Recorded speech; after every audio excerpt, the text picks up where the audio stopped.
করছো যে ওটা একটা ড্রিঙ্ক করা ছিল বা কোনো নেশা করে আমি হয়তো ওই রিয়াকশনটা, শ্বাসকষ্ট এটা অনেক কারো যাদের আছে তারা একমাত্র জানে। টাইমটা শুট করতে করতে আমার শ্বাসকষ্টটা হয়ে গেছিল। सो है गाइस फाइनली अब सब तो जानते हो कि मेरे साथ एनी का रियलिटी ब्रेकअप हो चुका है, क्योंकि आपको अभी तक मुझे नहीं पता कि कौन सा वीडियो फर्स्ट अपलोड करूंगा, क्योंकि जैसा कि ब्रेकअप हो चुका है तो उसके बाद मेरा गर्लफ्रेंड उसके साथ बात किया, तो उसका भी एक वीडियो हम किया है, मतलब वो भी चुपके चुपके किया था वो टाइम। तो अभी सबको फेस टू फेस सब कुछ कैमरे के सामने बोल देता हूँ कि हाँ मेरा नया गर्लफ्रेंड है, इनके साथ ब्रेकअप हो चुका है। इतना दिनों से बहुत सारा कमेंट आया था कि एनी के साथ ठीक ठाक मैच नहीं हो रही है, वीडियो ठीक से नहीं आ रहा था, आपको डेली का डेली वीडियो नहीं अपलोड कर पा रहा था, डेली मतलब यूट्यूब बोलो फेसबुक बोलो सब प्लेटफॉर्म में कुछ भी वीडियो ज़्यादा नहीं अपलोड होता था। लेकिन अभी होगा कि नहीं होगा? जरूर होगा। चलो, ये लड़की तो बोल दिया कि ज़रूर होगा, तो अभी थोड़ा सा घूमूंगा और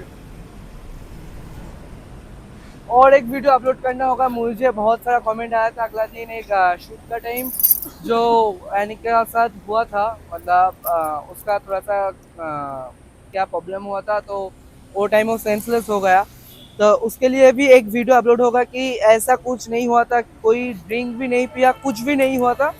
तो उसके बाद भी फिर इतना सारा बुरा बुरा कमेंट आ गया, तो मुझे भी अच्छा नहीं लगा और एनी का भी बहुत बुरा लगा था वो सब कमेंट देखकर। तो चलो फिर भी एनी को बुला लेता हूँ, उसके बाद सब कुछ मैटर क्लियर करता हूँ आपके सामने।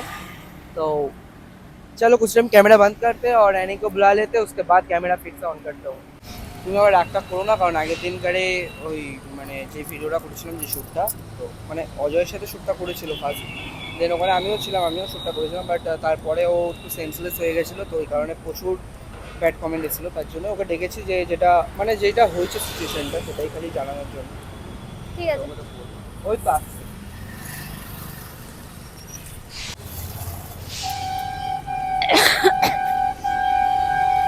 বল। ওকে, সব কিছু ঠিকঠাক আছে। তো যাই হোক, তোকে যেটা বললাম যে আগের দিন যে ভিডিওটা হয়েছিল ওটাতে অনেক কিছু কমেন্ট এসেছিলো, ব্যাড কমেন্ট, তো ওটা নিয়ে তুই একটু কিছু যদি বলিস পাবলিক, মানে সত্যিটা জানবে, নাহলে ওখানে অনেক কিছু কথা হয়েছিল যে তুই ড্রিঙ্ক করে কোনো একটা কিছু করেছিস। হ্যাঁ, আমি কমেন্টগুলো পড়েছি, তো ওই ব্যাপারে তোকে ডেকেছিলাম, তো সেটাই কথা বললে না তুই। রোডের থেকে সাইডে গিয়ে কথা বলে ভালো হতো না? সাইডে গেলে অসুবিধা হবে কি? দেখো, তোমরা যেটা মনে করছো যে ওটা একটা ড্রিঙ্ক করা ছিল বা কোনো নেশা করে আমি হয়তো ওই রিয়াকশনটা বা কিছু হয়েছিল নেশা করার পর, সেরকম কিছুই না। ব্যাপারটা আগে পুরো ভিডিওটা দেখো, তারপরে কমেন্ট করতে আসো। কারণ পুরো ভিডিও না দেখে মাঝখান থেকে একটা অর্ধেক ভিডিও দেখে তোমরা কমেন্ট ডাইরেক্ট করে দেবে, এটা তো মানা যায় না। না, পুরো ভিডিওটা দেখো, কি হয়েছিল ভিডিওটার মধ্যে, কি হয়নি সেসব সব দেখো, তারপরে কমেন্টটা করো। আর ওইটা আমার কোনো নেশা বা কিছু না, আমার একটা শ্বাসকষ্ট, এটা অনেক কারো যাদের আছে তারা একমাত্র জানে যে হলে কিরকম অবস্থাটা হয়। আর যদি জানার পরেও তারা যদি কিছু মানে উল্টোপাল্টা কমেন্ট করে থাকে তাহলে তাদের কিছু বলার নেই, বাট যাদের হয় তারা জানে। আর ওই কারণে আমরা সেই টাইমটায় শ্যুট করতে করতে আমার শ্বাসকষ্টটা হয়ে গেছিল, সেখান থেকে আমার ওরকম আমি সেন্সলেস হয়ে গেছিলাম। সময় কোনো ড্রিঙ্ক বা এরকম কোনো কিছু আমাদের হয় না। হ্যাঁ, স্মোকিংটা যদি হয় ওদের মধ্যে হয় সেটা। হ্যাঁ, হয়তো স্মোকিংটা তাও ভিডিওর ক্ষেত্রে যেটা আমাদের কিছু সেটা আলাদাও আমরা স্মোক করি না তা না, সেটা বলবো না। তো বেসিক্যালি যেটা হয়েছিল ওখানে আমরা শ্যুট কন্টিনিউয়াসলি শ্যুটই চলছিল রাত্রিবেলা থেকে, তো শ্যুট করতে করতেই মানে জিনিসটা ওর প্রবলেমটা হয়েছিল, তার জন্য ওরকম। আর আমার যেহেতু জামাটা খোলা ছিল, তো তার জন্য তোমরা অনেক কিছু ভাবছো, তো অ্যাকচুয়ালি আমাদের ভিডিওগুলো দেখলে তখনই বুঝতে পারবে ভিডিওতে অনেক কিছু সিনটা ওরকম না, ছিল। একজন কমেন্ট করেছে একটা ফালতু মেয়ে জন্ম দিয়েছে।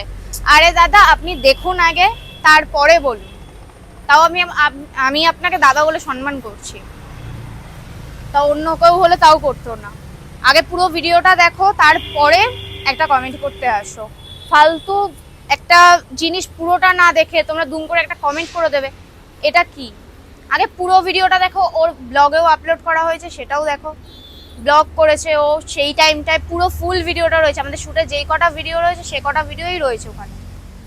আর একটা শ্যুটের মধ্যে অনেক কারোর শরীর খারাপ হতেই পারে, সেখানে সে যে ড্রিঙ্ক করে রয়েছে। অ্যাকচুয়ালি তোমাদের এই ভিডিওটা করার এটাই মানে যে আমি কোনো নেগেটিভ কন্টেন্ট তো সেটা সামনাসামনি যারা এত কমেন্ট করেছিল তার জন্য ওকে ডেকে জিনিসটা করলাম। তো আজকে থেকে হয়তো ওর সাথে তোমরা কোনো ভিডিও দেখতে পাবে না, তোমরা এতদিন যেটা দেখছিলে। তো অ্যাজ এ ওর সাথে অনেক কিছু প্রবলেম হয়েছে যেটা তোমরা আরও ভিডিওতে দেখতে পাবে। তো আজকের পর থেকে এখন নেক্সট ভিডিও ফলো করতে থাকো, আর নতুন নতুন এন্টারটেনমেন্ট আর নতুন নতুন রিলস হট বলো যেটাই বলো রোমান্টিক বলো সেই ভিডিওগুলো তোমাদের জন্য আসবে হয়তো আমার নতুন কন্টেন্টের সাথে। চলো টাটা।